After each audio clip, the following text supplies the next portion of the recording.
Oke, sekarang kita lanjutkan lagi. Bab 6 analisis data ya. Sekarang pada segmen 2 pivot tabel satu dimensi. Ini adalah video bagian ke-37 ya, di buku halaman 149 sampai 153 informatika kelas 8. Let's go. Pivot tabel satu dimensi.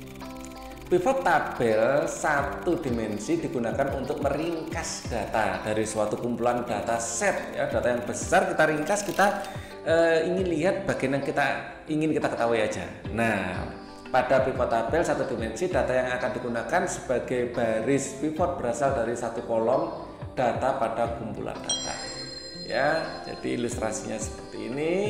Ini adalah sumber datanya yang banyak seperti ini, nanti ada nilai dan filternya di sini. Terus ini akan ditampilkan kepada kita. Ya, kita lanjutkan. Di sini detailnya dari tabel berikut. Di sini kolom 1 adalah filter untuk memilih data pada kolom 2 yang akan diringkas. Kemudian kolom 2 adalah pivot ya, yaitu data yang akan diringkas berdasarkan nilai data. Artinya kalau data muncul lebih dari satu kali pada tabel pivot, hanya ditampilkan satu kali ya, kolom 2 ini. Kemudian kolom 3 adalah data yang akan dijumlahkan atau dicacah atau dihitung dengan fungsi statistik ya, yang dihitung nilainya di sini. Jadi misalnya ini kayak di sini ya, nilai A1 tambah A3 ya untuk label 1. Karena label 1 ya, di sini ada A1 dan label 1 juga ada A3. Nah, ini akan dijumlah. Oke. Nah, untuk data nilai berikut ini dibuat pivot tabel dengan kolom kode mapel sebagai baris pivot atau row ya, mata pelajaran sebagai row-nya, kolom nama sebagai filter ya di sini, dan kolom nilai ya sebagai data yang akan dihitung dengan fungsi statistik. Dalam contoh ini fungsi statistik yang akan digunakan adalah average. Nanti bisa kita rubah-rubah ya.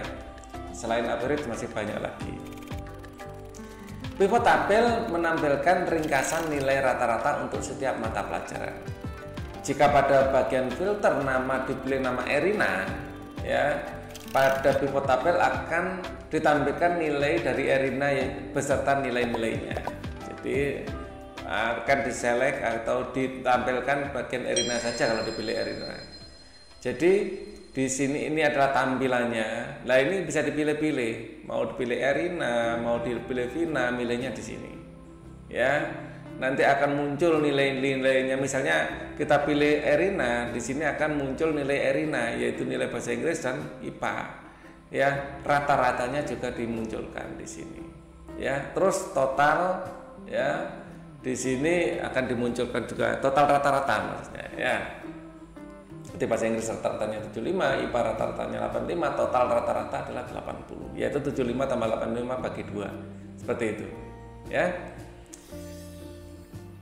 Berikut ini adalah penjelasan dan panduan ringkas untuk membuat pivot tabel dari suatu data. Tampilkan menu pivot tabel tampilan menu pivot tabel sebagai berikut. Di bagian atas ya, di bagian atas dari dokumen Excel kita, pilih pivot tabel di sini. Ya. Untuk membuat pivot tabel akan digunakan kumpulan data jumlah wisatawan yang terdiri atas 24 baris data dengan 4 kolom, yaitu tahun, negara, jumlah, kawasan ya, seperti berikut ini. Ada 4 kolom, tahun, negara, jumlah, kawasan. Ya. Kemudian klik pada sembarang sel di dalam kumpulan data, misalnya pada sel B2 ini kita klik ya. Kemudian pada tab insert ya, dalam tabel grup pilih pivot tabel. Ya, di sini import, ya, di sini insert terus pivot tabel.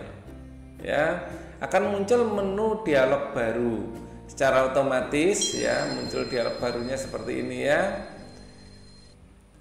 Pada tabel insert ya, ini akan muncul dialog baru secara otomatis, daerah data akan diproses ya, dipilih lokasi default untuk pivot tabel adalah new worksheet Ya, ini defaultnya. Jadi defaultnya new worksheet juga bisa di existing worksheet. Jadi di tempat itu sendiri, ya, pivot tabelnya. Nah, bisa juga ditentukan lokasinya ya. Oke, kita kalau sudah yakin klik aja oke di sini, ya.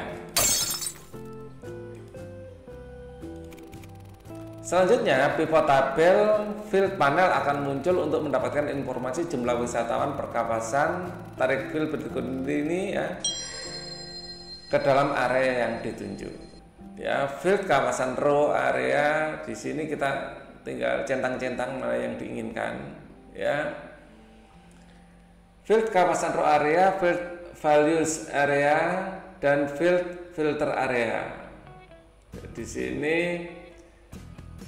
kita juga ada pilihan filter, rows, values, dan kolom.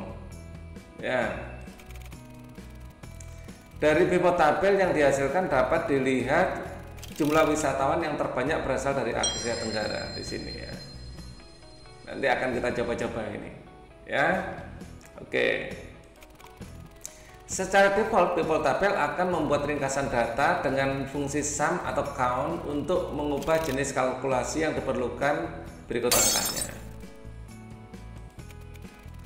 Klik sembarang sel di dalam kolom sum of jumlah, ya, seperti ini. Kemudian klik kanan pada mouse pada value field setting, misalnya fungsi average, kemudian oke. Ya, di sini ada sum, ada count, ada max, min, ya, ada produk. Nah, mana yang kita inginkan? Kita milihnya di sini. Ya, kalau sudah sesuai yang dengan kita inginkan, klik aja oke, gitu ya.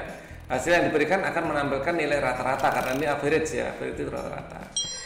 Ya, akan muncul average of jumlahnya Asia Selatan rata-ratanya sekian, Asia Tenggara rata-ratanya sekian, dan seterusnya.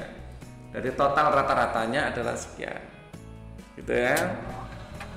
Ini adalah data aslinya, sumber kita.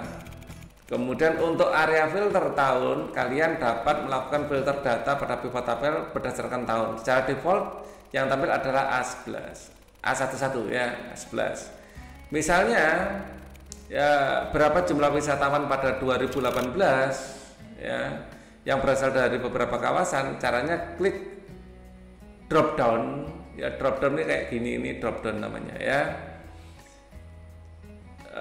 Cara klik drop down dan pilih 2018, ya, akan ditampilkan jumlah wisatawan pada 2018 saja yang berasal dari beberapa kawasan. Ya, seperti ini. Oke. Jadi di sini bisa kita pilih-pilih tahunnya tahun berapa. Ya. Nanti di sini kan ada 2017 dan 2018 toh. Nah, aslinya akan banyak sekali datanya. Ini sebagai contoh cuma 25 gitu. Oke, langsung kita coba. Ini sudah Pak Ali ketikkan ya datanya. Kita taruh di sini kursor, terus insert. Nah, di sini ada pivot tabel ya dah. Nah, kita klik. Nah, kita taruh di existing worksheet saja. Jadi di sini tidak di sheet lain. Ya, locationnya kita klik sini, ambil sini aja biar nggak jauh-jauh. Oke, atau agak ke bawah lah. Kita oke.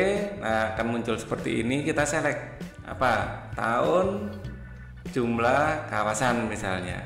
Nah, hasilnya seperti ini. Nah, di sini tahun kok dijumlah, berarti ada yang kurang sip ini ya. Nah, value-nya untuk tampilan ini bisa dirubah-rubah ya. Di sini ada kayak macam-macam tampilan. Bisa yang ini, yang ini, yang ini, silakan pilih. Pak Ali lebih suka yang ini. Oke. Ini sum tahunnya kita rubah ya, kita pindah ke filter, report filter. Nah, akan muncul di sini tahunnya. Oke, di sini tahun, misalnya di sini all semua tahun 2017 dan 2018. Misalnya kita rubah, tinggal pilih di sini 2017 saja yang di sum atau di jumlah. Nah, Asia Selatan nanti jumlahnya adalah ini ya, jumlah, dan di sini adalah total jumlah. Kita juga bisa merubah bukan sum tapi yang lain, taruh saja di sini ya, klik kanan, kemudian value field setting ya, kita klik. Nah, mau apa? Misalnya rata-ratanya ya average ya, mau count ya count, misalnya count. Nah, jumlahnya ya di tahun 2017 Asia Selatan ada 2 ya. Kalau kita bikin all nah, gini oke. Nah, ada 4 ya, 2017 dan 18. Nah, ini count kita rubah menjadi average, misalnya kembali ke sini lagi. Nah, average ini rata-rata. Nah, rata-rata mau diganti rata-rata 2018 saja, tinggal di sini. Oke, jadi ini akan sangat memudahkan kita untuk menganalisa data. Oke, itulah manfaat dari pivot tabel. Ya, ingat taruh di sini ya, taruh insert pivot tabel seperti itu ya untuk mengawalinya. Oke, sampai di sini dulu pembahasan kita. Kita akan ketemu lagi di pembahasan berikutnya ya. Jadi akan segera saya update. Yang belum subscribe silahkan subscribe ya, like apabila suka dengan video ini, bisa komen biar admin lebih semangat ya, atau share. Thank you.